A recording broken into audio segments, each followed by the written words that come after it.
YSR Congress party అధినేత YS Jaganmohan Reddy సొంత ఇలాకా అయినటువంటి పులివెందుల్లో జరగబోతున్నటువంటి ఈ జెడ్పీటీసీ ఉప ఎన్నికల్లో వైఎస్ఆర్ కాంగ్రెస్కి అలాగే జగన్మోహన్ రెడ్డి ఆధిపత్యానికి ఎదురుదెబ్బ తగలబోతుందని జగన్మోహన్ రెడ్డి భావించారని, అందులో భాగంగానే ఈ జెడ్పీటీసీ ఎన్నికల్లో ఎట్టి పరిస్థితుల్లో గెలవాలనేటువంటి ఉద్దేశంతో ఆయన డబ్బు పంపిణీ మీద గురిపెట్టినట్లుగా కొన్ని వార్తలు వస్తున్నటువంటి నేపథ్యంలో రేపు అసలు పులివెందుల్లో ఏం జరగబోతుంది అనే దాని మీద మనం పూర్తి స్థాయిలో విశ్లేషణ చేసుకుందాం. ప్రస్తుతం మనతో పాటున్నారు ప్రముఖ రాజకీయ విశ్లేషకులు, ప్రముఖ సీనియర్ జర్నలిస్ట్ డివిఎస్ గారు. వారితో మాట్లాడదాం.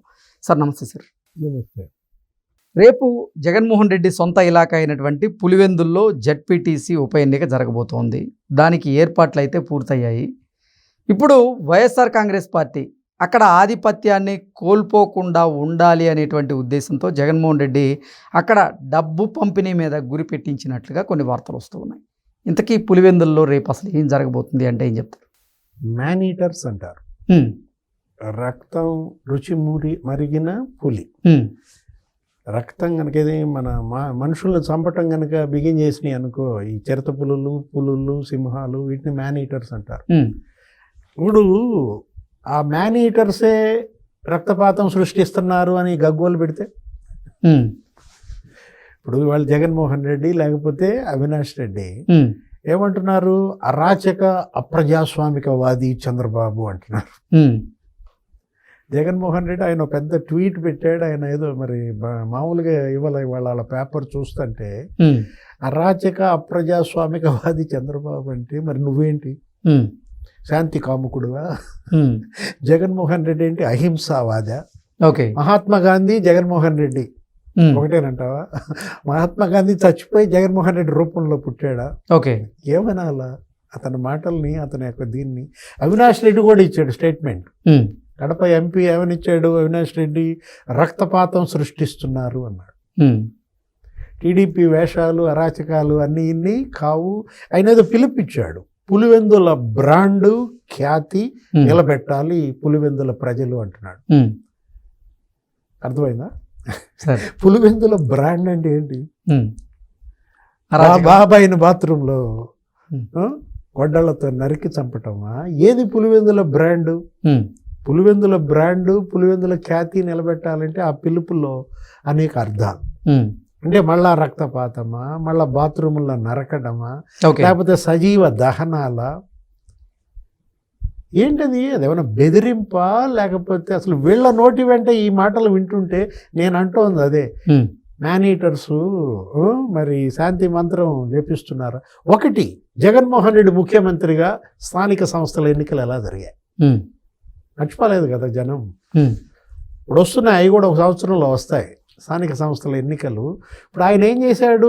పొంగనూరు పాకిస్తాన్ అని వచ్చింది అప్పట్లో.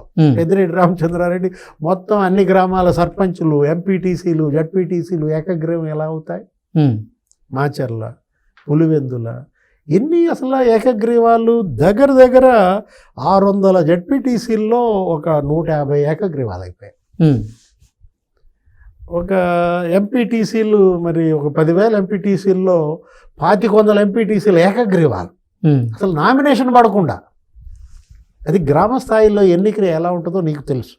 గ్రామాల నుంచే మనం వచ్చాం కాబట్టి అసలు ఇప్పుడు అసెంబ్లీకి పడలేదంటే అర్థం ఉంటుంది, కానీ ఎవరైనా చనిపోతే అన్ని పార్టీలు కలిసి ఏకగ్రీవం చేశారని గ్రామంలో ఎవరినైనా ఏకగ్రీవం చేయనిస్తావా?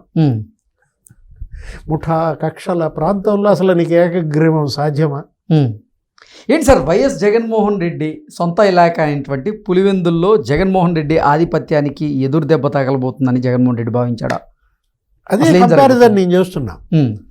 జగన్ సీఎంగా జడ్పీటీసీ ఎన్నికలు ఎలా జరిగాయి, ఇప్పుడు ఎలా జరుగుతున్నాయి? అంతకు మించిన అరాచకం ఇప్పుడు జరుగుతోందా? అంతకు మించిన భయోత్పాతం ఇప్పుడు సృష్టిస్తున్నారా? ఎందుకు ఇంత గగ్గోలు పెడుతున్నారు? నిన్న ఆయన డిఐజీ కోయ ప్రవీణ్ ఆయన ప్రెస్ మీట్ కూడా పెట్టాడు. 700 మంది సిబ్బందిని మోహరించానన్నాడు. కేవలం పులివెందుల ఎంత? 6 గ్రామాలు, ఆ జడ్పీటీసీ 9 హ్యామ్లెట్స్, 10,000 ఓట్లు, 10,621 ఓట్లు. అదేమంటే ఇతను ఏమంటున్నాడు? 4,000 ఓట్లు వైసీపీ గ్రామాలవి ఏదో మార్చారు అంటాడు. అంటే 4,000 ఓట్లేనా నీ? మిగతా 6,600 టీడీపీగా? ఓకే. జగనే ఓటమిని ఒప్పుకున్నట్టుగా ఒక స్టేట్మెంట్లో కనపడుతుంది. అంటే ఇన్నాళ్ళు రిగ్గింగ్లా మీరు చేసింది? ఇప్పుడు మనం అన్నది అదే 96లో గతంలో కూడా చెప్పుకున్నాం. 1996లో పార్లమెంటుకి రాజశేఖర్ రెడ్డే 5,600తో ఒడ్డున పడ్డాడు.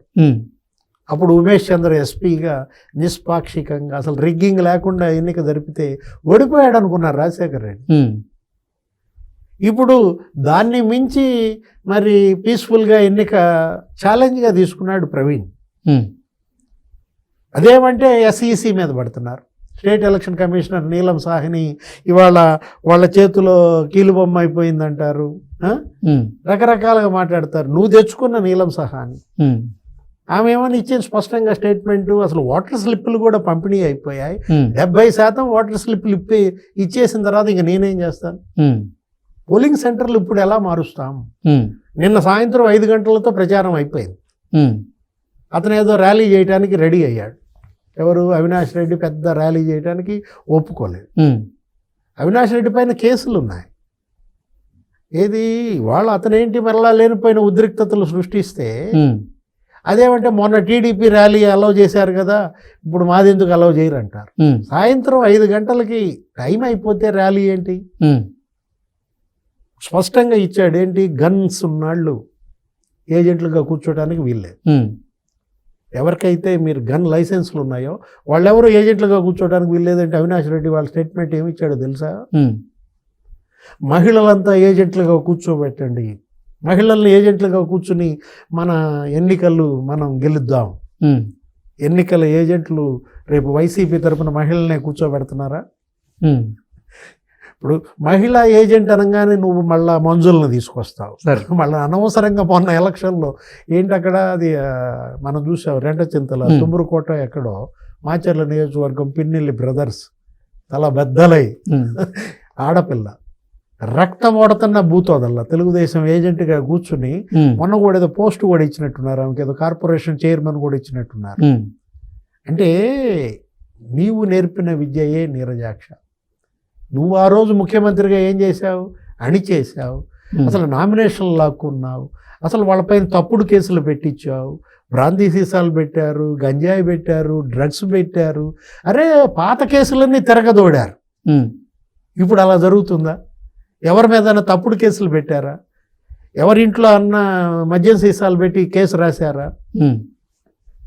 ఇక్కడ ఏంటంటే శాంతియుతంగా ఈ ఎన్నిక కనుక జరిగితే ఓడిపోతాం కాబట్టి ఘర్షణలు, ఉద్రిక్తతలు, అనవసరంగా అవినాష్ రెడ్డిని దీంట్లోకి తీసుకొచ్చాడు.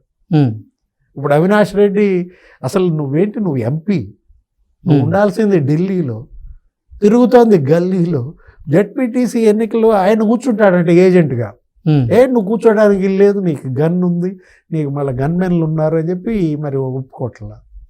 అంటే ఒక రకమైనటువంటి యుద్ధ వాతావరణం సృష్టించడం అంటే అక్కడే ఓడిపోయాడు జగన్మోహన్ రెడ్డి. ఇంకా నువ్వు తిమ్మిని బిమ్మిని చేసి గెలిచినా ఇది జడ్పీటీసీ. ఎందుకు అసలు జగన్మోహన్ రెడ్డి వచ్చి కూర్చుంటే పోయేదిగా ఏజెంట్గా? అవినాష్ రెడ్డిని ఏజెంట్గా కూర్చోబెడతాం ఏంట్రా మగడ? ఎంపీని తీసుకొచ్చి ఏజెంట్గా కూర్చోబెట్టడం, మాజీ సీఎంఏ కూర్చోమని ఏజెంట్గా. చూసావా బ్యూటీ ఆఫ్ పాలిటిక్సా? రాజకీయం యొక్క అందం కనపడుతుందా నీకు? వెంటబడుతుంది. ఏది చేసిన పాపం వెంటబడి తరుముతుంది. ఓడిపోతే జడ్పీటీసీ ఓడిపోతే వైసీపీ ఖేల్ ఖతం, దుకాన్ బందా. Okay okay sir, thank you so much.